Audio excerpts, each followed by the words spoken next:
श्रीमद् भगवद गीता हिंदुओं के पवित्रतम ग्रंथों में से एक है। महाभारत के अनुसार कुरुक्षेत्र युद्ध में भगवान श्री कृष्ण ने गीता का संदेश अर्जुन को सुनाया था। यह महाभारत के भीष्म पर्व के अंतर्गत दिया गया एक उपनिषद है।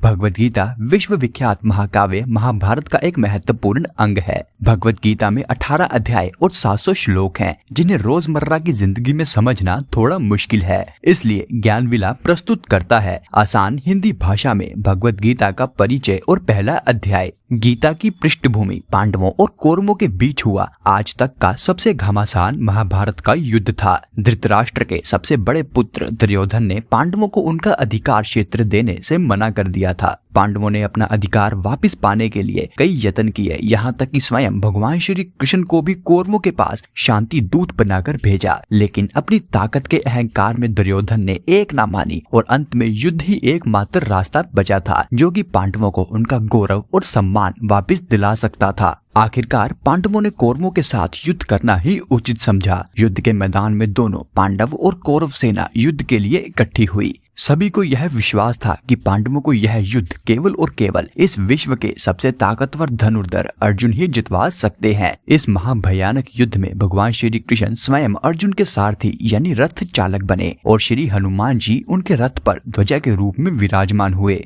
लेकिन जब यह युद्ध आरंभ होने वाला था, तब अर्जुन युद्ध भूमि में अपने पितामह गुरु द्रोण, मित्र और सगे संबंधियों को उसी युद्ध में मारने के विचार से विचलित हो गए। उनके मन में शत्रुओं के प्रति स्नेह उत्पन्न हो गया और युद्ध करने से अर्जुन ने सख्त मना कर दिया। वो हताश, भयभीत और डगमगाता हुआ शस्त्र छोड़कर रथ पर ही बैठ गया। तब उसी अर्जुन को भगवान श्री कृष्ण ने कुरुक्षेत्र की भूमि में भगवद गीता का उपदेश दिया। उन्होंने अर्जुन को आत्मा की अमृता, शरीर की निश्वरता, काम, कर्म, फल, त्याग, योग, ब्रह्म, ज्ञान, भक्ति, त्याग, संन्यास, प्राकृतिक गुण, मन को वश में करने के उपाय, आसुरी और दैवीय स्वभाव, इच्छा, क्रोध और लाभ, इन तीनों को नियंत्रण में रखना, भव सागर से तरने के उपाय इत्यादि के बारे में ज्ञान दिया। और यही ज्ञान श्री कृष्ण का अमूल्य गीता ज्ञान कहलाया। उन्होंने अपनी दिव्य विभूति का वर्णन किया, अर्जुन को अपने विराट रूप के दर्शन करवाए और अंत में उसको अपनी शरण में लेने का आश्वासन भी दिया। गीता का उपदेश सुनने से अर्जुन का विषाद, उसका ज्ञान, उसका सारा मोह और संदेह समाप्त हो गया। उसकी कर्तव्य भावना फिर से जागृत हुई और निष्काम भाव से वो युद्ध लड़ने को तैयार हुआ। उसने वह महाभारत का धर्म युद्ध लड़ा और अपने भाई युधिष्ठिर को उसका अधिकार वापस दिलाया। गीता में जहाँ अध्यात्म के साथ साथ दर्शन शास्त्र है और वहीं इसमें मानव जीवन में उठने वाली हर समस्या का समाधान भी है। गीता हमें बताती है कि युद्ध हमें अपने बाहर वाले शत्रु से ही नहीं, बल्कि अपने अंदर वाले, अपने भीतरी शत्रु से भी लड़ना है। भगवद गीता अपने कर्तव्य से भटके मनुष्य का मार्गदर्शन करती है और वही गीता उसे जीवन में अध्यात्म और धार्मिक मार्ग भी बताती है। जीवन में हमारे शत्रु बहुत हैं, वह न केवल बाहर हैं बल्कि हमारे अंदर भी हैं। बस इन्हीं पर मुक्ति पाना गीता का उपदेश है। गीता में मोक्ष प्राप्ति के लिए 4 मार्ग बताए गए हैं। पहला ज्ञान का मार्ग,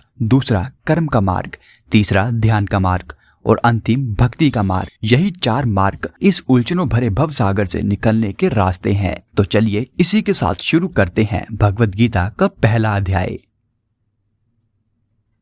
युद्ध का पहला अध्याय युद्ध क्षेत्र और अर्जुन की मनोस्थिति को दर्शाता है।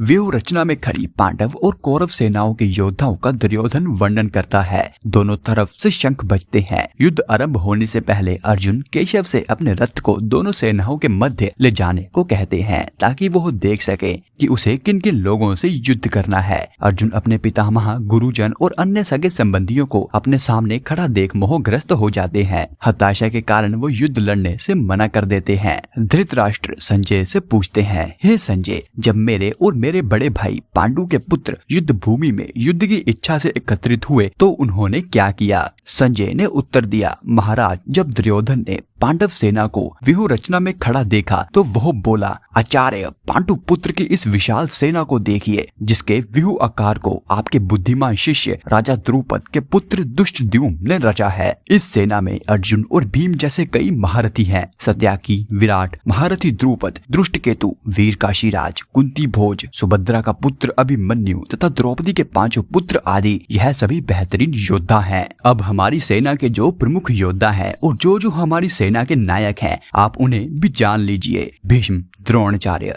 कर्ण, अश्वत्थामा, विकर्ण और सोमदत्त का पुत्र भूरिश्रवा, यह सब हमें युद्ध जितवा सकते हैं। और इसके अलावा भी और कई योद्धा हैं जो मेरे लिए मरने को तैयार हैं। इन सब के पास तरह तरह के शस्त्र हैं और यह सब के सब युद्ध में प्रवीण हैं। यह सभी योद्धा युद्ध विद्या अच्छी तरह से जानते हैं। पितामह भीष्म हमारी अजय सेना की रक्षा कर रहे हैं, जबकि भीम पांडव सेना की रक्षा कर रहे हैं और हमारी सेना पांडव की सेना से कई गुना बड़ी है। फिर भी आप सब लोग सभी मोर्चों पर डटे रहकर हमारे सेनापति पितामह भीष्म की सब ओर से रक्षा करो। तब दुर्योधन को आश्वासन देने के लिए भीष्म पितामह सिंह की तरह गरजे और उन्होंने जोर से अपना शंख बजाया। युद्ध के मैदान में ढोल, नगाड़े, शंख चारों ओर बजने लगे, जिस कारण चारों ओर बड़े जोर का शोर होने लगा। तब श्री कृष्ण, अर्जुन और सभी पांडवों ने भी अपने अपने दिव्य शंख बजाए। श्री कृष्ण ने अपना 5 जन्य शंख और अर्जुन ने अपना देवदंत शंख बजाया। काशीराज, शिखंडी, द्रुपद, दुष्टद्युम्न, अभिमन्यु और द्रौपदी के 5 पुत्र, इन सब ने भी अपने अपने शंख बजाए। उन शंखों की भयानक आवाज ने आसमान में गूंजते हुए आपके पुत्रों यानी धृतराष्ट्र के पुत्र और उनके पक्ष के सभी लोगों में डर पैदा कर दिया। अर्जुन का रथ श्रेष्ठ था, उसमें सफेद घोड़े जुड़े हुए थे। उसकी ध्वजा पर भगवान हनुमान विराजमान थे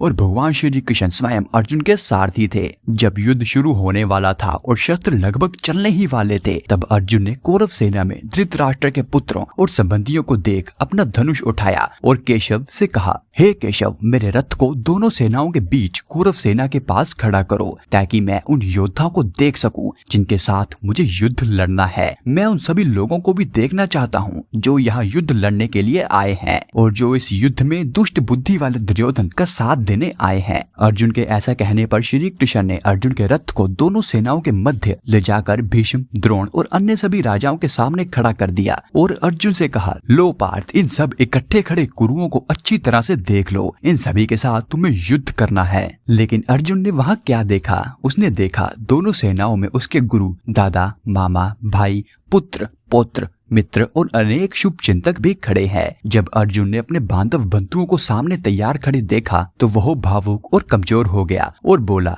हे केशव, युद्ध की इच्छा रखने वाले इन मित्रों और संबंधियों को देखकर मेरे अंग ढीले पड़ रहे हैं, मेरा मुंह सूख रहा है और मेरे रोंगटे भी खड़े हो रहे हैं। मेरा गांडीव धनुष भी मेरे हाथों से गिर रहा है, मेरी सारी त्वचा जल रही है, मेरा मन चक्कर खा रहा है और मैं खड़ा भी नहीं हो पा रहा हूँ। मैं इस युद्ध में अपने ही सगे संबंधियों को मारने में कोई भलाई नहीं देख पा रहा हूँ। मुझे ना ही लड़ाई चाहिए और ना ही राज्य और ना ही सुख चाहिए। हमें ऐसे राज्य से, ऐसे सुख भोग से, यहाँ तक कि हम जिंदा रहकर भी क्या करेंगे, क्योंकि जिन गुरु, दादा, मामा, पुत्र और पौत्र तथा संबंधियों के लिए राज्य, भोग और सुख चाहते हैं, वह सब तो धन और प्राणों का मोह त्याग कर यह युद्ध में मरने के लिए तैयार खड़े हैं। तीनों लोगों के राज्य के लिए भी मैं इन सब लोगों को मारने के लिए तैयार नहीं हूँ, फिर पृथ्वी के इस छोटे से राज्य के लिए बिल्कुल ही नहीं। फिर चाहे यह सब मुझे ही क्यों न मार डालें। धृतराष्ट्र के इन पुत्रों को मारने से हमें भला क्या सुख मिलेगा? हमें क्या लाभ मिल सकता है? इन दुष्ट लोगों को मारने से हमें केवल पाप ही लगेगा। इसलिए अपने ही संबंधी धृतराष्ट्र के पुत्रों को मारना हमारे लिए उचित नहीं। अपने ही इष्ट बंधुओं को मारकर हम कैसे सुखी रह सकते हैं? यह ठीक है कि इन लोगों के मन में लोभ लालच भरा है, इसलिए यह सब ना तो परिवार का विनाश और ना ही मित्रों से विद्रोह करने के पाप को देख पा रहे हैं, लेकिन हमें तो युद्ध के कारण होने वाले परिवारों का विनाश साफ साफ दिखाई दे रहा है। इसीलिए हमें तो इस पाप से बचने की ही समझ होनी चाहिए। कुल का विनाश हो जाने पर पुराने चले आ रहे कुल, धर्म और विधान दोनों नष्ट हो जाते हैं और इन दोनों के नष्ट हो जाने से परिवार में अधर्म और विनाश के सिवा कुछ बाकी नहीं रहता। परिवार में अधर्म फैल जाने से परिवार की स्त्रियां भ्रष्ट हो जाती हैं और स्त्रियों के भ्रष्ट हो जाने से वर्ण संकार और अनचाही संतानें पैदा होती हैं और यही अनचाही संतानें और वर्ण संकार उस परिवार को नरक में पहुंचा देते हैं, क्योंकि उनके पूर्वजों की आत्मा पारंपरिक पिंडदान और जल से वंचित हो जाती है, अपने उच्च स्थान से गिर पड़ती है और इन दुष्कर्म के कारण सदा से चली आ रही जाति धर्म और कुल धर्म दोनों ही नष्ट हो जाते हैं। गुरु परंपरा से हम यह भी सुनते आ रहे हैं कि जिन लोगों के पारिवारिक धर्म और विधान नष्ट हो जाते हैं उन्हें अवश्य ही निश्चित काल के लिए नरक में रहना पड़ता है। हे केशव, हम तो यह बहुत बड़ा पाप करने जा रहे हैं और यह अनर्थ करने को तैयार हैं, जो केवल राज्य का आनंद पाने के लिए अपने ही इष्ट भाइयों को मारने के लिए तैयार हो गए हैं। मेरे लिए तो यह कहीं अधिक अच्छा होगा कि धृतराष्ट्र के पुत्र शस्त्र हाथ में उठाकर मुझे ही मार दे और मैं बिना शस्त्र उठाए, बिना उनका मुकाबला किए मैं मारा जाऊं। यह कहकर अर्जुन ने रण क्षेत्र में अपना धनुष बाण नीचे रखा और निराश्चित होकर रथ पर बैठ गया। इसी के साथ भगवत गीता का पहला अध्याय खत्म हो